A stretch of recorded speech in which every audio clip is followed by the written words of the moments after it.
Donc, pour l'Agence régionale de santé, Mathilde Henry, donc je suis la responsable du département allocation de ressources médico-sociales et je suis accompagnée de ma collègue. Bonjour Coralie Bourouf, donc en charge de la tarification voilà, des établissements pour personnes âgées. Voilà, donc merci à tous d'être présents en nombre ce soir pour ce petit point d'étape qu'on voulait organiser avec les EHPAD concernés par la fusion des sections, puisque trois départements bretons ont proposé d'être dans l'expérimentation, les trois départements qui sont les Côtes-d'Armor, le Finistère et le Morbihan. Nos collègues de ces trois départements sont en ligne avec nous et pourront bien sûr présenter leurs spécificités. Ils auront donc accès à cette réunion et pourront prendre la parole. Contrairement à vous, en tant que directeur d'EHPAD ou responsable financier, vous n'avez pas possibilité, vos micros ont été coupés pour éviter, puisque vous êtes nombreux à nous écouter, pour éviter qu'il y ait trop d'interférences. Donc, si vous souhaitez prendre la parole, entre guillemets, vous pouvez tout à fait le faire, mais via la conversation dans le chat sur la droite. Donc, nous tenterons de répondre à vos questions dans la mesure de nos connaissances. Voilà pour ce point méthodique. Donc, l'idée, c'est de faire un point une heure et demie, qui est enregistré, qu'on mettra à disposition sur le site de l'ARS pour que vous puissiez, surtout pour les absents, qu'ils puissent réécouter ou en tout cas avoir le diaporama à leur disposition. Et nous avons également invité les CEPAM et les DDFIP des départements concernés pour que l'ensemble des partenaires soient partie prenante à cette expérimentation. On va vous diffuser un diaporama qui a été effectué par la DGCS, sur lequel on s'est appuyé bien évidemment et sur lequel on a mis quelques spécificités des départements qui pourront prendre la parole une fois qu'on aura fait le début de la présentation. On pourra passer la parole à nos collègues des trois départements. Voilà pour ces premiers points, on va dire, méthodiques. Sur la fusion des sections, donc, de quoi s'agit-il? C'est une fusion, en fait, ce webinaire va se passer en 5 temps forts, entre guillemets. On va vous rappeler l'expérimentation, exactement les établissements concernés et comment le régime de financement va pouvoir être pris en compte, comment est-ce que le forfait global unique sera déterminé. Ensuite, une petite checklist plutôt méthodologique sur la préparation de ce déploiement et un calendrier. Il y aura bien sûr des temps d'échange à différents moments de ce webinaire. Donc, sur l'expérimentation, en bref. Donc, déjà, sur la méthode, entre guillemets, le système de financement des EHPAD, à ce jour, on estime qu'il était organisé en silo, qu'il était un peu complexe, autant pour les résidents que pour les familles, c'était peu lisible. Pour vous, en tant que direction, c'était un système rigide, puisque les prises en charge, les prises en soins, pardon, des résidents étaient de plus en plus globales et vous vous trouviez dans une dichotomie dépendance-soins. Donc, le ministère a proposé cette expérimentation pour essayer de simplifier et de rendre plus lisible ce système. C'était la première finalité. La deuxième, c'est qu'on se retrouve sur une situation où on a des disparités territoriales assez fortes sur le financement de la dépendance, puisque la valeur du point GIR peut être quand même assez différente en fonction des départements français, et aussi des taux d'actualisation qui peuvent être différents département par département. Et le troisième point d'attention, c'est que chaque résident pouvait avoir une participation différente en fonction de son EHPAD de rattachement ou de son département de rattachement. Donc, face à ce constat, la fusion des sections a été présentée comme un enjeu de simplification du système de financement et également un enjeu de réduction des inégalités, euh, qu'on a pu, voilà, qu'on va essayer de travailler ensemble. Donc, sur cette expérimentation, donc, comme on disait, on essaye d'avoir un régime de financement plus simple, avec un forfait global unique qui sera relatif et aux soins et à l'entretien de l'autonomie. Donc, le label, entre guillemets, dépendance est reformulé en entretien de l'autonomie, avec bien sûr des principes de continuité qui sont maintenus. La tarification s'effectue toujours par rapport à la prise en compte des coupes Agir et Pathos, et le résident continue bien sûr à participer au financement de l'entretien à l'autonomie. Qui est concerné? Donc, les EHPAD sont concernés sur la partie hébergement permanent, c'est-à-dire que les places d'hébergement temporaire et d'accueil de jour ne sont pas concernées par la fusion des sections. Seul l'hébergement permanent est concerné. Il y a une dame qui demande si on peut mettre en plein écran. Est-ce qu'on Alors, risque c'est risqué, mais ce que je vais faire, c'est que je vais zoomer. Voilà, on va mettre en Parce qu'en général, ça ne se déroule pas quand on met en plein écran. Voilà, on essaye comme ça, j'espère que vous voyez mieux. Donc, pour les départements, bien évidemment, qui sont dans l'expérimentation, ils n'auront plus à verser le forfait global relatif à la dépendance. Et par contre, c'est l'ARS qui reprend ce financement. Comme il y a eu une motion de censure en fin 2024, la réforme devait être mise en œuvre au 1er janvier. Finalement, elle a été décalée et l'expérimentation aura lieu du 1er juillet 2025 au 31 décembre 2026, avec un objectif de généralisation aux 77 départements qui ne sont pas dans l'expérimentation à partir du 1er janvier 2027, après évaluation. Pour le moment, donc 23 départements sont dans l'expérimentation et pour notre région, on est une région où on a 3 départements qui ont été volontaires. C'était à la demande des conseils départementaux, donc l'ARS a suivi entre guillemets le volontariat des départements. Donc les Côtes-d'Armor, le Finistère et le Morbihan se sont proposés et donc c'est pour ça bien évidemment qu'on les a invités ce soir.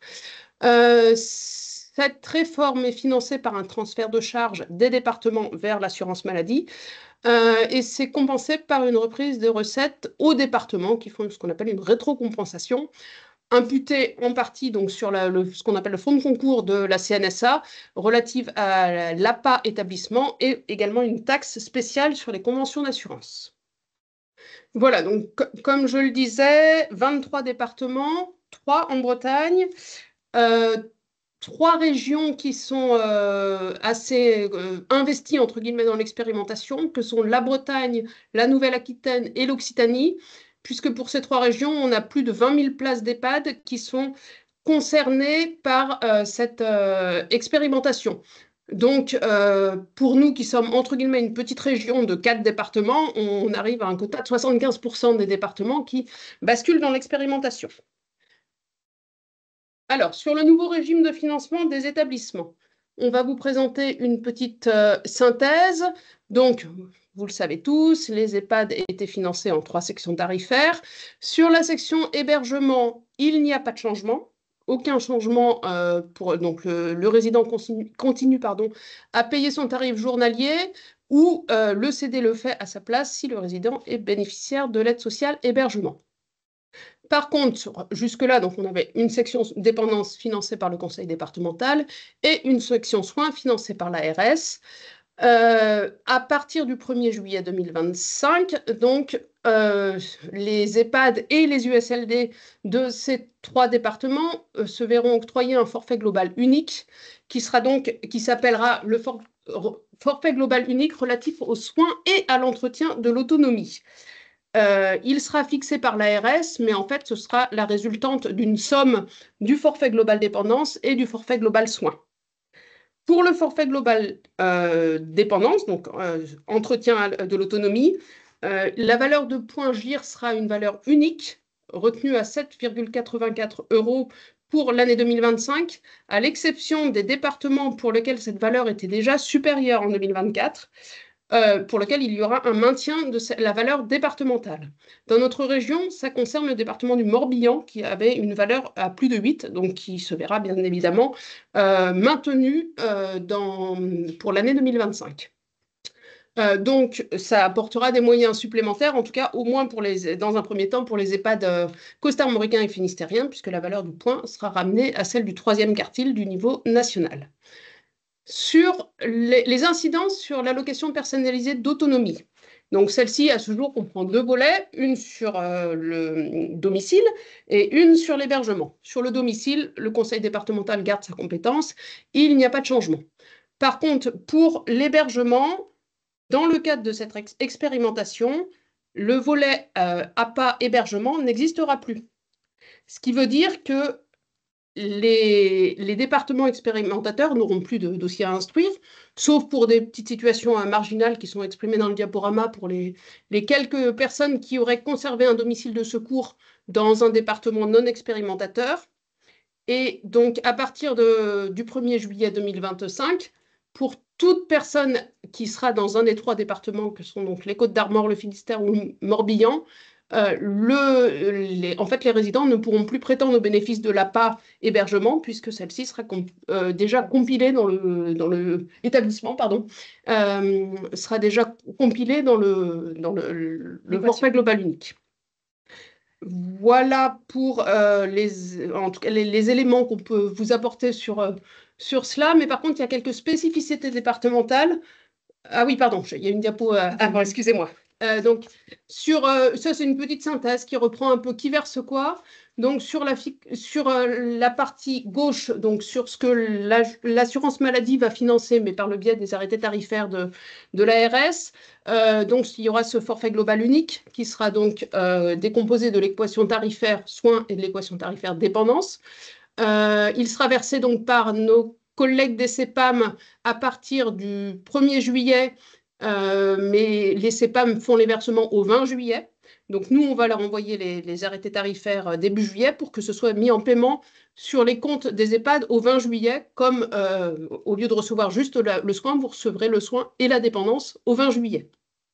Sur la partie financement complémentaire, donc sur ce que l'ARS finance habituellement, le Ségur, la prime grand âge, donc là, il n'y a pas de changement, ça reste dans les financements complémentaires soins. Par contre, sur la partie financement complémentaire de ce qui relevait de la compétence des conseils départementaux sur l'hébergement permanent, le ministère s'est engagé, bien évidemment, à ce qu'il n'y ait pas de débasage. Donc, nous reconduisons les crédits financement complémentaire qui étaient notifiés par les conseils départementaux au premier semestre 2025. Ça peut concerner, alors sur les exemples, donc chaque département a des situations spécifiques.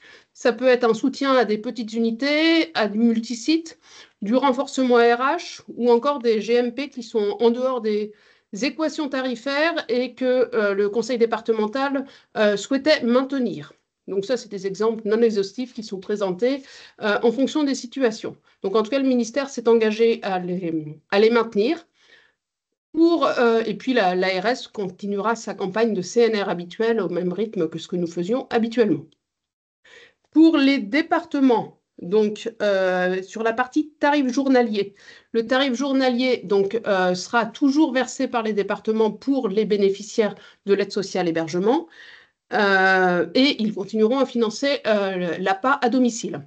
Et je précise bien, comme on le disait en début de réunion, que les places d'AGI et d'HT sont bien prises en compte dans le reste de la compétence du département. Ça ne bascule pas dans le forfait global unique. Sur le financement, le résident continue à financer son tarif hébergement journalier à partir du moment où il n'est pas le bénéficiaire de l'ASH. Et il verse également une participation forfaitaire dont le montant a été fixé par arrêté ministériel qui pourra être pris en charge par l'aide sociale à l'hébergement et qui sera fixé à une hauteur de 6,10 €. Et pour les autres départements qui jusque-là pouvaient verser des crédits, il n'y a plus de reversement entre départements. Voilà pour ce qu'on pouvait vous dire dans un premier temps, et bien sûr on rentrera dans des exemples plus concrets après, mais je propose de passer la parole aux 3 départements, alors qu'on a classé par ordre alphabétique. Donc si les Côtes-d'Armor veulent prendre la parole pour présenter leurs spécificités, Ludovic, je pense que ton micro est activé. J'espère qu'on aura... Parfait. Bonjour à tous. Donc effectivement, du coup, dans le 22, donc l'hébergement permanent qui relevait de l'APA en établissement, du coup, ça bascule à l'ARS, hein, c'est une règle nationale. Tout ce qui est hébergement temporaire et accueil de jour, Mathilde l'a dit, ça reste dans le giron du département. L'hébergement temporaire, c'est toujours facturé au bénéficiaire. En fait, c'est le bénéficiaire qui envoie la facture après au département et c'est compris dans son plan d'aide à domicile. Sur l'accueil de jour, les établissements avaient pour habitude de facturer au département. Ça reste toujours ce qu'il y aura à faire. On vous a mis le mail contact APA, on vous l'a rappelé pour si vous avez des questions de facturation, vous pouvez toujours contacter nos collègues là-bas.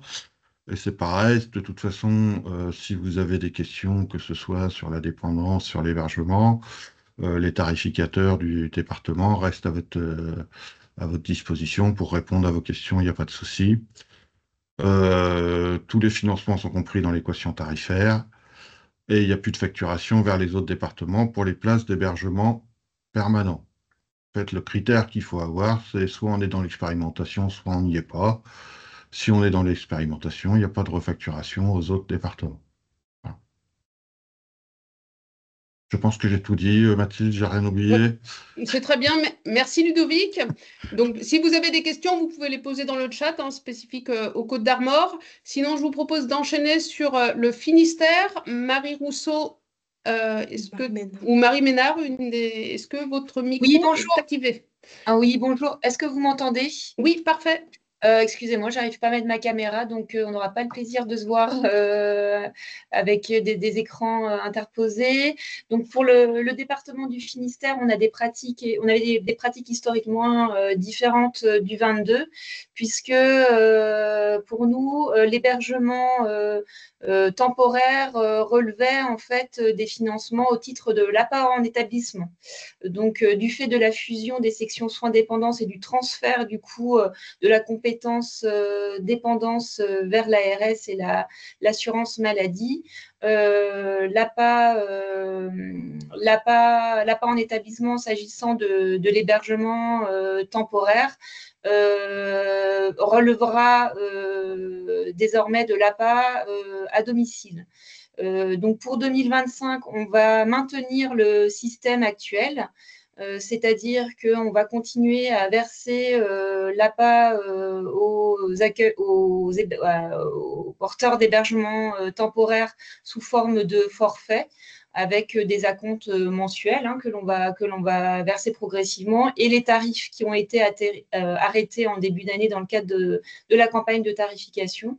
Et on réfléchira là sur les 6 mois à venir sur la manière dont on va demain intégrer ces financements au titre de l'APA à domicile. L'accueil de jour relevait déjà de l'APA à domicile, donc il n'y a pas de question sur ce sujet-là. Voilà, je pense que j'ai tout dit. Merci Marie. Est-ce que les collègues du Morbihan veulent enchaîner? Donc, je ne sais pas si Juliette Maquet ou Catherine Rioux, est-ce que vos micros sont ouverts? Ah, bon, je pense qu'on a un petit problème avec le Morbihan. Bon, on verra s'ils peuvent reprendre la parole un peu plus tard. Sinon, vous avez vous trouverez sur le diaporama dans tous les cas leur spécificité. On a des questions dans le chat sur les prises en compte des coupes à gire ou sur le talon à 6-10. Coralie Bourouf va... Ah, nos micros sont fermés, disent les collègues du Morbihan. Utilisateur inconnu. Tuc. Sauf que on les avait ouverts sur Catherine Rioux. Oui. Catherine Rioux, normalement, qui avait les droits d'accès. Donc, c'est Juliette Maquet qui veut. Peut-être, est-ce que vous pouvez nous dire dans le Morbihan, dans le chat, là, qui souhaiterait le micro? Parce que en plus, j'ai pas le nom. Ouais, on a utilisateur inconnu de marqué. Je vous propose d'enchaîner. On va régler notre problématique avec le Morbihan à qui on laissera la parole. Donc, Coralie Bourouf va vous présenter des éléments encore plus détaillés. Et ce que je propose, c'est qu'on reprenne les questions une fois que Coralie a terminé de sa présentation. Très bien. Alors, donc on passe donc à la détermination et allocation du forfait global. Donc, comment on calcule en fait l'équation. Donc, le ministère nous a rappelé, voilà, dans des diapos, les références du décret. Donc, elles sont présentes. Et nous a donné aussi un cas pratique avec voilà, des données concernant les capacités, la somme des points GIR, enfin tous les paramètres de l'équation tarifaire pour vous présenter voilà, le avant-après. Donc, quels sont les changements? Donc, on part de l'équation tarifaire qui ici est de 500 000 €, qui correspond donc du coup à la somme des points GIR divisé par le nombre d'hébergés fois les capacités fois la valeur du GIR départemental. Donc, cette équation tarifaire-là, elle reste inchangée. Ensuite, on déduit de cette équation tarifaire, donc le avant, le talon GIR 5-6 et la participation des moins de 60 ans selon deux équations différentes. Donc, ça n'existe plus. En fait, on parle de participation forfaitaire. Elle est unique pour les deux et elle est égale à un montant fixé par arrêté, donc a priori voilà, de 6-10, fois le nombre de journées totales, prévisionnelles d'ailleurs. Le nombre de journées totales sera calculé sur la base de l'annexe activité. On en reparlera après. Ensuite, il y a une équation qui est aussi réduite par la participation des non-bénéficiaires de l'APAE. Donc ça n'existe plus. En fait, les financements sont directement dans l'équation tarifaire et c'est pareil pour les tarifs journaliers versés par les autres départements. En fait, on n'applique plus ça. C'est vraiment inscrit dans l'équation tarifaire. Et pour les financements complémentaires, ils sont reconduits, mais tout ce qui est relatif à l'hébergement permanent. S'il y avait des financements complémentaires relatifs à l'accueil de jour et l'acheter, ils sont exclus donc de l'expérimentation. Et c'est pareil pour d'autres financements qui relevaient de l'APA à domicile. Alors, est-ce qu'on fait un essai avec... Oui, peut-être qu'on peut réessayer sur le Morbihan. Si normalement, Catherine, votre micro est ouvert, est-ce qu'on peut réessayer?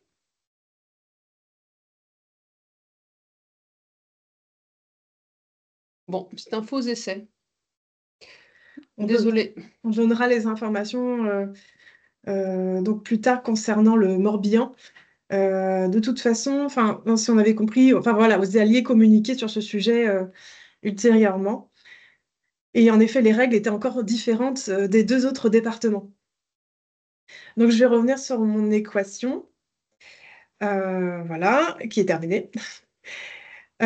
Concernant la participation du résident, donc c'est pareil, on a rappelé donc, les références juridiques et il y a différentes dispositions voilà, prévues. Donc le terme, comme avait souligné Mathilde, donc on parle plus de dépendance mais d'entretien à l'autonomie. Le ticket modérateur, donc, qui était appelé ticket modérateur ou talon GIR 5-6, s'appelle maintenant la participation forfaitaire. Elle est applicable quel que soit l'âge, quel que soit le département de domicile de secours ou du GIR. Donc avant, il était calculé selon voilà, une équation spécifique. Donc maintenant, c'est un montant fixé par arrêté national et publié au journal officiel. Et le calcul avant était propre à chaque établissement. Et maintenant, c'est un montant unique pour tous les établissements concernés par l'expérimentation. Donc il y avait une question sur le chat, justement, si le ticket modérateur est en dessous de la participation forfaitaire. Donc là, on explique qu'il y a justement une disposition transitoire, parce que le but, c'est de ne pas dégrader la situation financière des établissements, donc au moment et puis non plus des résidents. Donc au moment de l'entrée dans l'expérimentation. Donc si le montant fixé par arrêté, le 6-10 là qu'on a appris, est inférieur au ticket modérateur, alors on retient le montant fixé par arrêté. Si le montant fixé par arrêté est supérieur, le résident participe à hauteur du ticket modérateur antérieur. Dans ce cas-là, la participation forfaitaire ne s'applique qu'aux nouveaux résidents. Donc, il va continuer donc, à payer son ticket modérateur jusqu'au bout.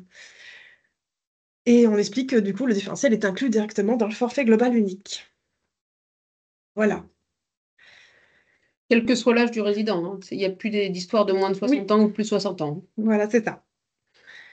Concernant les charges qui peuvent être couvertes par le forfait global unique. Donc là, c'est un rappel des deux articles en fait, qui fusionnent. C'est une addition de toutes les dispositions de dépendance et soins. Les autres dispositions prévues par le décret. Donc, alors, je ne vais pas revenir sur la partie gauche qu'on a déjà abordée, mais concernant la partie droite, donc le choix, les options tarifaires, tarif partiel et tarif global, ça ne change pas. Concernant la modulation selon l'activité, c'est pareil. En fait, il existe toujours des dispositions dans la loi pour moduler à l'activité. Donc, ça reste inchangé. Il y a même deux motifs supplémentaires. Alors, surcoût lié au lieu d'implantation, ça concerne les dom-tom et atteindre des objectifs CEPOM aussi. Et il y a également toujours une minoration en cas de refus de signer un CEPOM. Donc, là, ça concerne le soin. Et c'était une disposition voilà, qui existait déjà, elle est inchangée. Et pour les tarifs journaliers des résidents non affiliés à la sécurité sociale, c'est pareil, les règles ne changent pas. Checklist préparation du déploiement de l'expérimentation. Donc, comme disait Mathilde, suppression de l'APA établissement, il n'y a plus aucune instruction des demandes d'APA par le département. Donc, il ne faut plus orienter les demandes d'APA et informer les familles. Il n'y a plus de bascule entre l'APA domicile et APA établissement. Et donc, il faut informer le département de toute nouvelle entrée. Aussi, il n'y a plus aucune instruction des demandes d'APA pour les résidents provenant d'autres départements. Donc, il ne faut plus facturer les tarifs journaliers au département d'origine. Et alors, il faudrait anticiper les impacts logiciels facturation. Pour l'instant, nous sommes seulement au courant sur la partie comptabilité, là, celle qui est en dessous, qu'en effet, les éditeurs sont informés des modifications. En termes de nomenclature, il n'y a pas de modification, mais sur les annexes de l'EPRD 2025, et là, je m'adresse plutôt aux EHPAD et non hospitaliers, et les USCD ne sont pas concernés d'ailleurs. Donc là, vous l'avez pu le voir, voilà, ça a été modifié. Et sur le RRD 2024, il n'y a aucun changement. Et il y aura des modifications prévues sur le RRD 2025. Voilà. Sinon, concernant la participation des résidents, donc c'est une redite, hein, le talon GIR 5.6 est remplacé par une participation forfaitaire. Donc attention, cette participation est identique pour tous les résidents, donc indépendamment du GIR ou de l'âge. Donc le prix de journée des résidents de moins de 60 ans, du coup, c'est la participation forfaitaire. Il faudra aussi anticiper les impacts voilà, logiciels de facturation sur ce sujet-là. La participation est toute taxe comprise. Et ces participations, comme je vous disais tout à l'heure, elles sont déduites, donc l'équation tarifaire, selon voilà, des produits prévisionnels. Et on récupère cette information via l'annexe activité prévisionnelle. Concernant les décisions tarifaires, elles sont versées mensuellement, comme on l'a dit, donc le 20 du mois.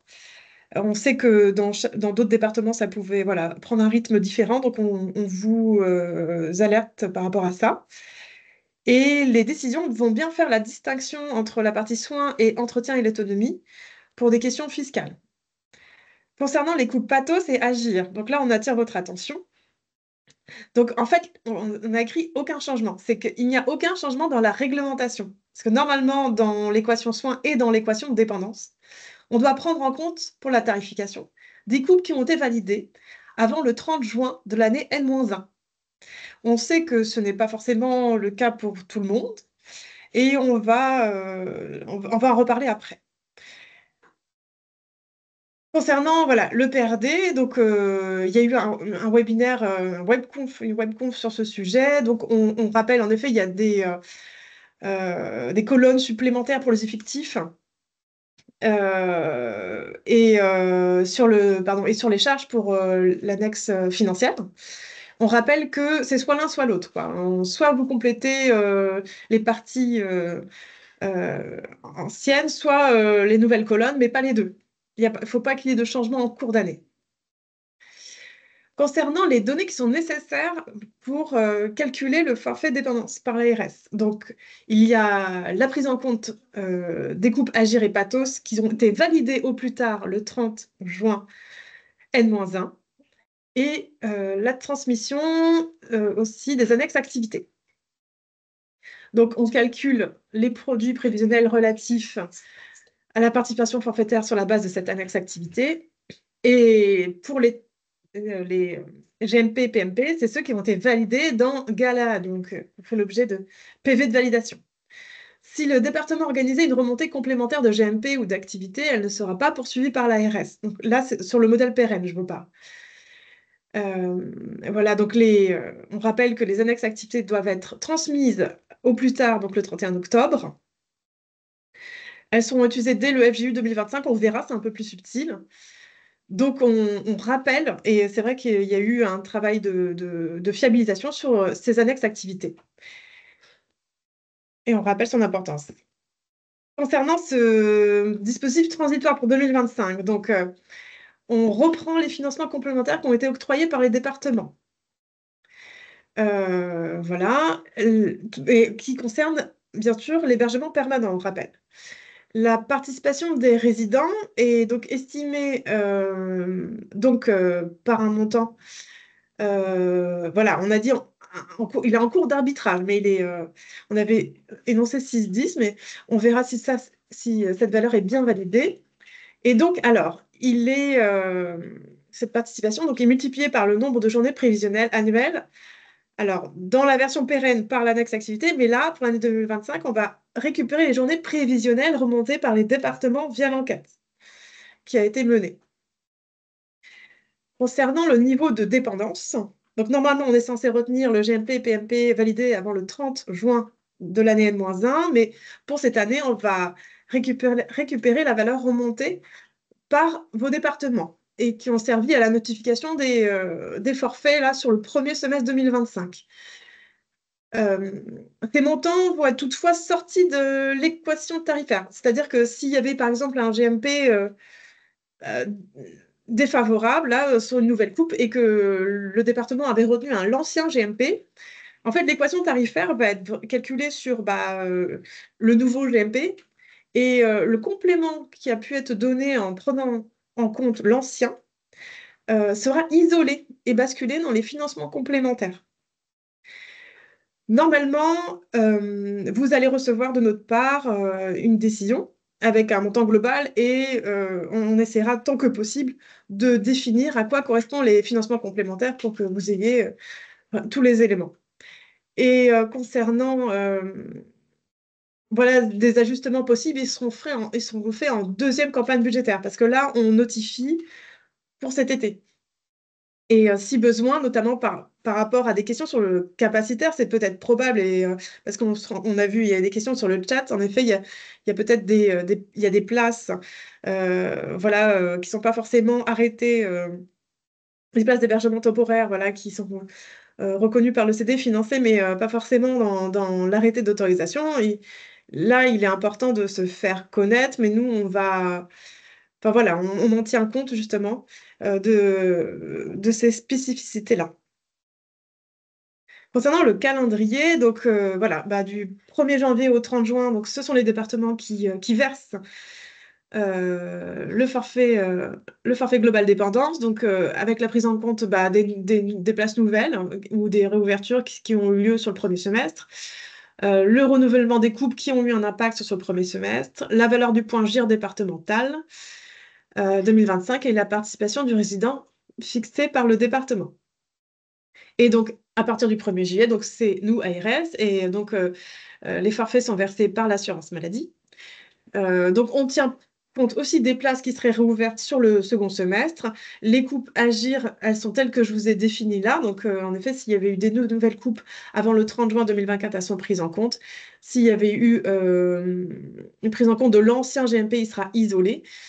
La valeur du point GIR, donc c'est une valeur de point nationale. Et la participation du résident, il sera fixé par arrêté. On arrive au terme de la présentation. Il y a plusieurs questions en ligne, alors auxquelles on va pouvoir, pour certaines, répondre rapidement. Donc, pour retrouver le webinaire, donc, comme on vous le disait, il sera sur le site de l'ARS. Pour la prise en compte des coupes Pathos Agir faites en 2024, donc là on vous a bien expliqué la date du 30 juin, vous l'avez bien en tête, et le fait qu'on rattrapait entre guillemets l'extra réglementaire des conseils départementaux. Sur la facturation pour un établissement qui a un talon à plus de 6,52, ça aussi on est passé dessus, on vous a bien dit que ça serait maintenu le temps que le résident soit dans l'établissement. Voilà. À quelle date arrêtons-nous la refacturation de l'hébergement permanent aux autres départements? Eh bien, moi, je dirais au 30 juin. Oui. Voilà, alors les collègues du Morbihan répondront sur l'APA d'avril si on arrive à leur donner le micro. On va essayer de leur le passer juste après. On parcourt les questions rapidement. Sur les personnes dont les revenus sont supérieurs à un certain seuil, les départements pourraient répondre, mais je crois que Normalement, il y a plus c'est plus en fonction des ressources. Normalement, Est-ce qu'il y a un département qui souhaite s'exprimer sur ce sujet?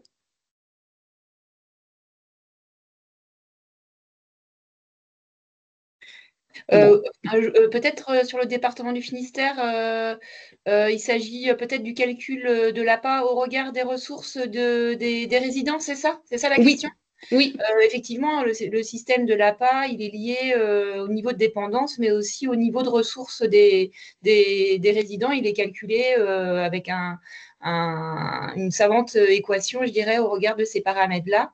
Nous, ce que l'on comprend là de la réforme, c'est que désormais, le ticket applicable aux résidents sera potentiellement 6,10 € ou un autre montant si antérieurement il était moins important que 6,10 €. Mais il y aura plus d'autres tarifs à appliquer en fonction du niveau de ressources quoi, et du GIR.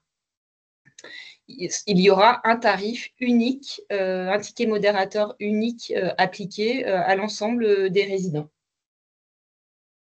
Merci Marie pour le Finistère, et donc la position doit être la même pour les 3 autres départements. Donc pour l'APA versée par d'autres départements liés au domicile de secours, donc l'ARS non ne prendra pas le relais puisque c'est ce qu'on a expliqué, il n'y a plus de reversement effectué par l'ARS sur la partie APA.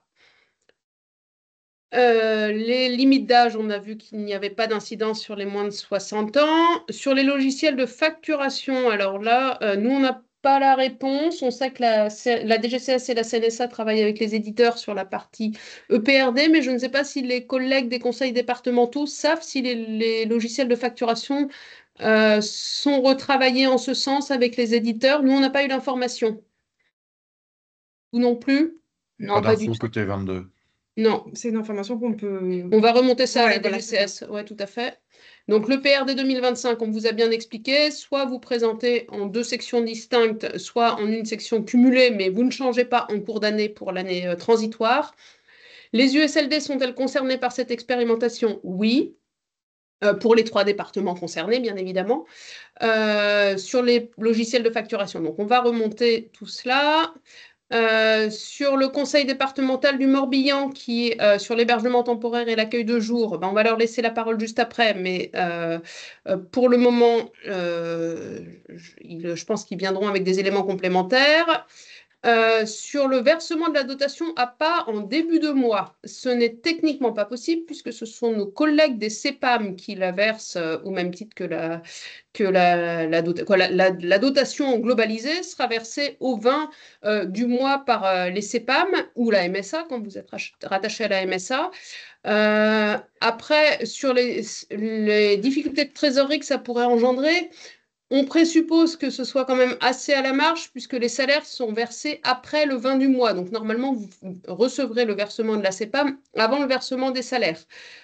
Mais si vous anticipez que ça puisse vous mettre en rupture de trésorerie, il faut que vous nous le signaliez très très rapidement pour qu'on puisse voir comment on peut vous accompagner pour éviter bien évidemment les situations de rupture. L'ARS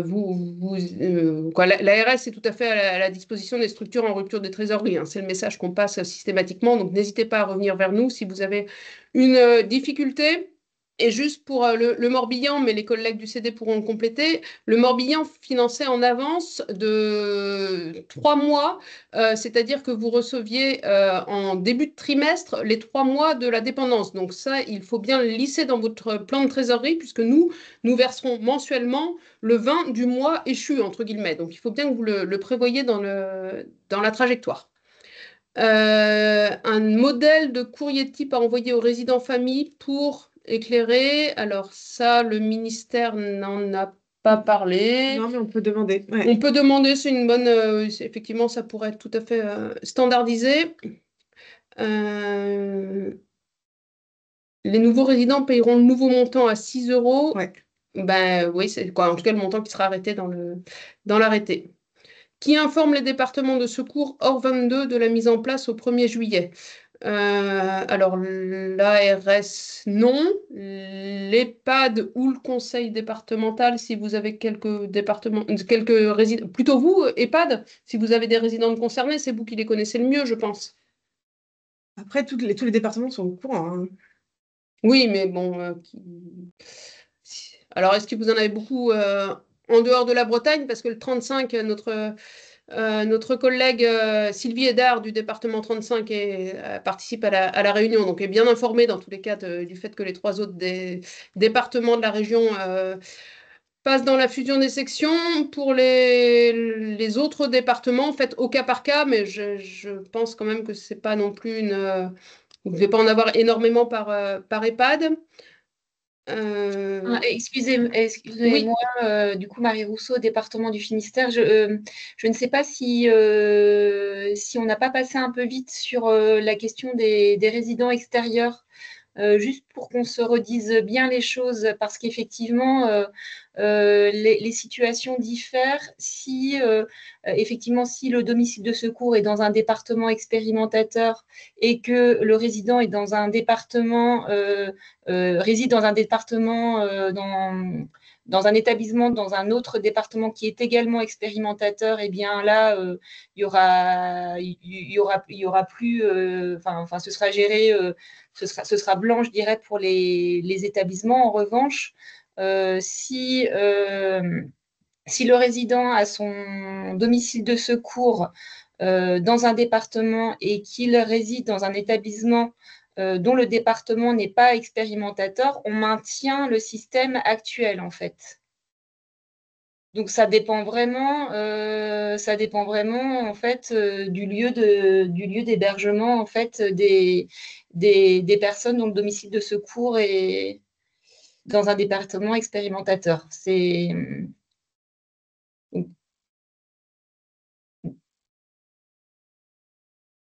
Donc je sais ok. pas. Je pense qu'on va essayer de prévoir quand même une communication pour pouvoir être au clair quand même vis-à-vis de l'ensemble des établissements concernés en fait. Ok, merci pour cette précision. On va peut-être reprendre le point avec la DGCS pour être bien sûr de... Oui, en tout cas, nous, dans le financement du forfait global dépendance, on ne soustrait plus les tarifs qui seraient versés par les autres départements, quoi. En fait, comme on l'a expliqué tout à l'heure, les résidents qui étaient dans d'autres départements, en fait, les financements sont inclus directement dans l'équation tarifaire qui sera financée par l'ARS. C'est ça, mais il faut que les deux départements soient expérimentateurs.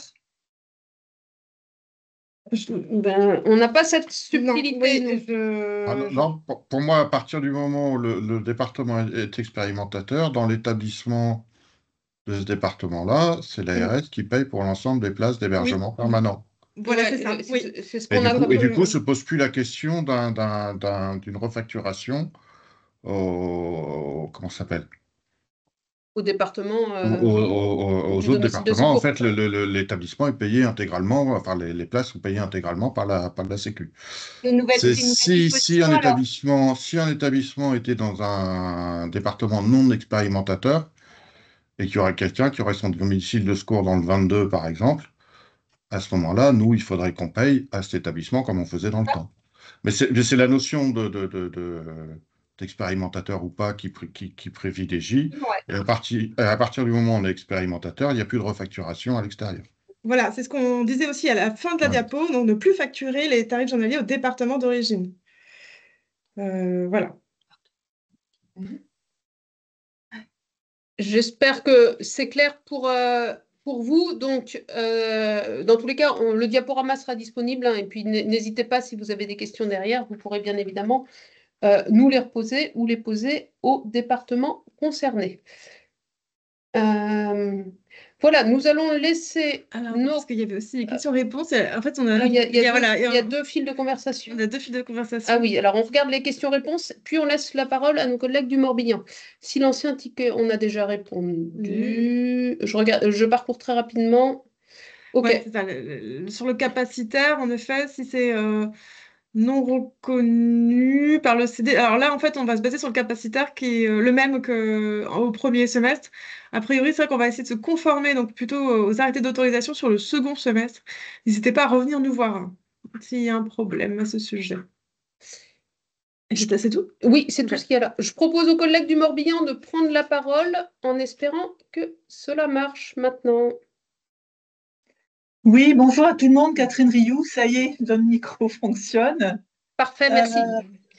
je ne sais pas si on revient donc sur la question des facturations, notamment de l'hébergement temporaire de l'accueil de jour. Donc pour le département, effectivement, nous finançons via la PAN établissement les places d'accueil de jour et d'hébergement temporaire. Donc on a un arbitrage en cours là concernant le positionnement qu'on va être amené à prendre, mais pour 2025, en tous les cas, sauf décision contraire très peu probable, on va continuer à verser de la même façon que jusqu'à présent les financements spécifiques qu'on vous apporte sur l'hébergement temporaire et l'accueil de jour. Donc, on vous fera un arrêté tarifaire spécifique normalement pour les 6 mois à venir pour vous continuer à vous verser le financement équivalent au prorata en fait des 6 mois et on avisera en fait pour l'année prochaine en sachant qu'effectivement on est dans le cadre d'une expérimentation qui dure donc 18 mois et que voilà on atteindra aussi possiblement la fin de l'expérimentation pour savoir quelle sera la règle définitive qui sera adoptée au niveau national à ce sujet puisque effectivement on a entendu que c'était une question qui possiblement pouvait être rediscutée suite à l'évaluation de l'expérimentation.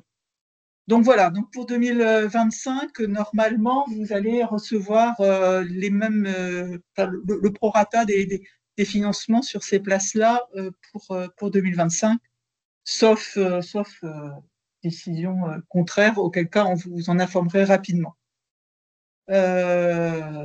Voilà ce qu'on voulait vous dire plus précisément. Sur le versement de la part établissement pour avril, alors effectivement, on verse par trimestre, hein, c'est ce qu'on vous a dit tout à l'heure. Mais là, il se trouve qu'on a effectivement un décalage, dans les versements hein, qui est lié à un changement de logiciel à notre niveau. Donc, vous devriez les percevoir courant de ce mois, courant du mois de mai. Mais voilà, c'est un incident en lien avec un problème technique du fait d'un changement d'outil. Je ne sais pas, je vois les décisions tarifaires nous parviendront quand? Je pense que c'est un établissement du département. Alors, je ne sais pas de quelle décision tarifaire il est question. Donc, on a pris les décisions tarifaires pour les 6 premiers mois. Là, elles sont toutes prises normalement. Et vous allez recevoir d'ici le mois de juillet un nouvel arrêté tarifaire qui précisera les versements que vous allez avoir sur les 6 mois concernant l'hébergement temporaire et l'accueil de jour si vous êtes concerné. Et sur les décisions tarifaires de l'ARS, quand nous allons prendre le relais, donc à partir du 1er juillet, nous, on va vous les envoyer a priori, oui, pour faire le PRD. Je me doutais bien que la question était pour cela. On ne peut pas s'engager, puisque la circulaire budgétaire n'est pas encore validée, on ne peut pas s'engager à vous l'envoyer très tôt en juin, mais par contre, on fera notre maximum pour l'envoyer courant juin et bien évidemment en amont du 5 juillet, puisque c'est notre date butoir pour les CEPAM, donc on va faire le maximum pour vous l'envoyer le moins tard possible. Sachant que pour les éléments contextuels, donc on pourra bien évidemment vous transmettre les éléments. Donc voilà, dès qu'on aura l'instruction qui sera publiée, on pourra vous donner des éléments sur le taux d'actualisation et autres que vous pourrez calibrer dans vos EPRD. Le délai de PRD ne sera pas décalé. Non. Voilà. Non, il reste au 30 juin dans tous les cas, mais on fera notre maximum comme tous les ans pour vous envoyer les éléments le moins tard possible. Mais Et au pire, c'est 2 fois en fait, le montant qui vous a été attribué par le CD. Enfin, voilà. Sur la partie dépendance, il n'y aura aucune mesure nouvelle, entre guillemets, de la part de l'ARS sur les 6 mois deuxième partie de l'année.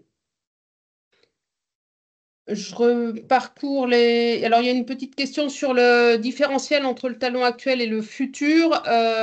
Comment l'ARS saurait le nombre de nouveaux résidents? On ne va pas rentrer dans un niveau de détail comme ça, nous, à notre niveau, hein. Ce sera plus global sur le financement. Il n'y aura pas de suivi individuel. Il y a quand même un enjeu de simplification dans cette démarche où on ne sera pas sur un suivi résident par résident sur le financement. Sur la question, les USLD sont-elles concernées? Donc, je l'ai déjà dit, donc je le redis, oui, les USLD sont bien concernés.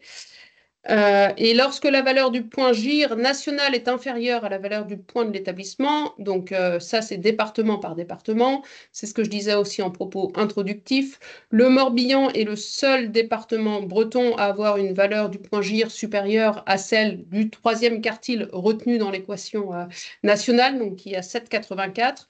Donc la valeur du Morbihan est sanctuarisée pour la tarification. C'était une ça faisait partie, bien sûr, des éléments d'arbitrage en la faveur des départements dont la valeur est supérieure. Oui, je regarde.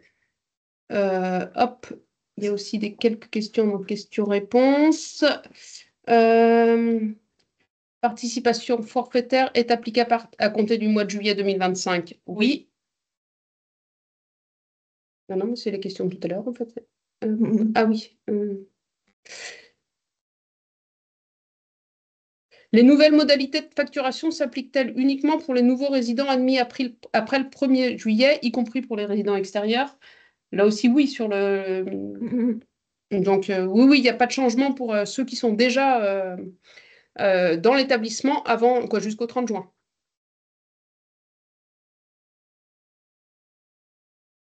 Alors, sur la partie dépendance et la TVA, donc oui, elle sera toujours soumise à la TVA. Oui, ça sera distingué dans les décisions tarifaires pour cette raison-là. Pour les hors départements en hébergement permanent, sont-ils inclus dans le FGU? Donc les résidents hors des... Oui, pour nous, tous les résidents de l'EHPAD en hébergement permanent sont inclus dans les FGU, quelle que soit la... Alors, concernant... ouais, c'est bon. Ouais, vas-y. Quelqu'un fait une remarque sur la perte de recettes. Donc, en fait, on déduit.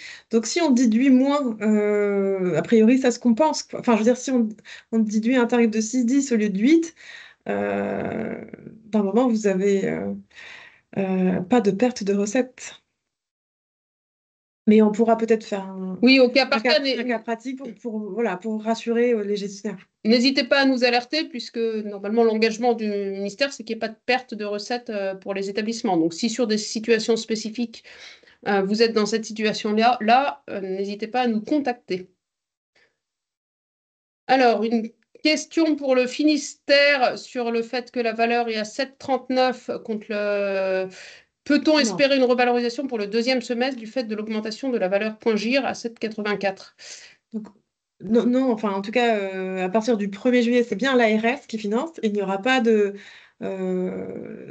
d'effet rétroactif sur ce qu'a pu notifier le CD au 1er semestre. Oui, mais c'est bien à partir du 1er, pardon, je préfère repréciser, à partir du 1er juillet, pour les établissements du département du 29 dont la valeur nette de point GIR est à 7,39 ou inférieure en tout cas à 7,84, le calcul de l'équation se fera bien sur la base de 7,84. D'accord. Excusez-moi, j'avais cru qu'ils espéraient une revalo de ce qui se passait au 1er semestre. Autant pour moi, oui. Vous avez bien fait de le corriger. Oui, donc à partir du 1er juillet, il y aura une revalorisation pour les EHPAD finistériens et costarmoricains, puisque la valeur du point était inférieure à celle retenue par le national. Pour le PRD 2025, peut-on simplement multiplier par 2 le montant notifié par l'ARS? Oui, ou par le CD en tout cas. Ah oui, puisqu'il y aura une augmentation du point GIR, effectivement, pour les Finistériens et les Costarmoricains, il y aura une augmentation. Donc, si vous multipliez par 2 les produits du CD, entre guillemets, vous serez sur la fourchette basse. Oui.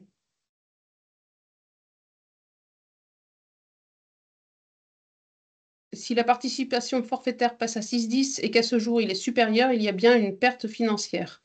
En fait, ce qu'on veut dire, c'est que dans l'équation tarifaire, enfin, dans le forfait global dépendance, aussi, on soustrait la participation du résident. Donc, si elle est à 6,10 au lieu de 8, on soustrait moins. Donc, enfin voilà, il faut qu'il y ait un petit calcul à vous montrer, peut-être pour, comme je disais, vous rassurer. Voilà. Pour le moment, je pense qu'on a essayé de répondre à toutes les questions qu'on voyait dans le chat. La différence sera bien dans l'équation, oui, c'est tout à fait ça. Et normalement, il n'y a pas de mauvaise surprise, entre guillemets, à en attendre. Donc, s'il n'y a plus de questions, donc je vous rappelle que ce webinaire a été enregistré. On va le mettre à disposition sur le site de l'ARS et on va renverra un lien à tout le monde dans les prochains jours. Et on mettra bien sûr le diaporama de la DGCS et on mettra tous les éléments qu'on va créer sur le site de l'ARS au même titre qu'on avait créé un onglet EPRD. On va créer un onglet fusion des sections pour que vous ayez tous les éléments d'actualité et qu'on puisse au fil de l'eau mettre toute la communication qu'on pourra vous donner. Eh bien, écoutez, il me reste à vous remercier. Et n'hésitez pas, si vous avez des questions, soit auprès des collègues des conseils départementaux quand c'est des questions plutôt à leur destination, ou pour l'ARS, on sera disponible. Et le modèle de courrier, oui, on l'a noté, on va remonter ça au ministère. Bonne soirée tout le monde et à bientôt. Merci. Au revoir. Au revoir. Merci, au revoir.